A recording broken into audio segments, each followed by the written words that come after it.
విచారణ చేయించి ప్రజాధనాన్ని వీళ్ళు కొల్లగొట్టకుండా ఆపాలని చెప్పి నేను డిమాండ్ చేస్తూ ఉన్నా.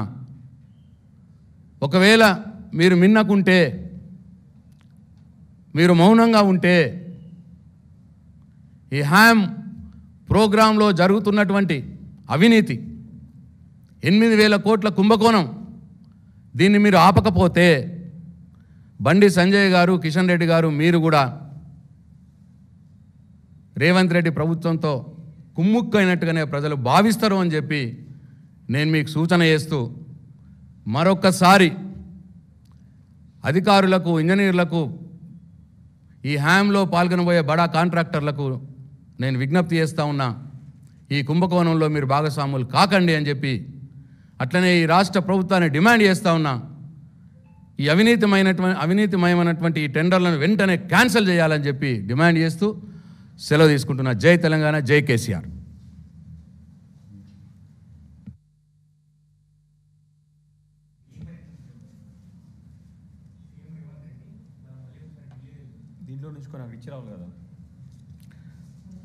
మరి వారు రెగ్యులర్గా ఢిల్లీకి వెళ్తున్నాడు కాబట్టే ఇక్కడ బీజేపీ ఎంపీలు కావచ్చు, కేంద్ర మంత్రులు కావచ్చు, ఇక్కడ రోజుకో అవినీతి జరుగుతూ ఉన్నది.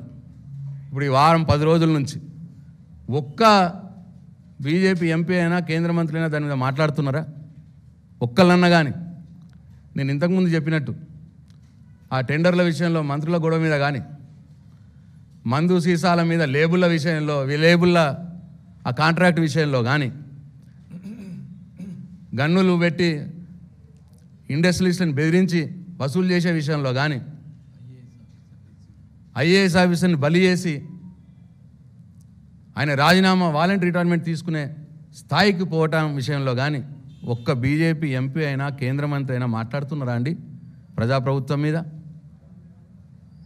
అందుకే ఢిల్లీ పోతున్నాడు ఆయన. వారం రోజులకోసారి ఢిల్లీ పోవడం దానికే. ఇప్పటికైనా నేను తెలంగాణ ప్రజలు గమనించాలని చెప్పి నేను కోరుతా ఉన్నా. జై తెలంగాణ.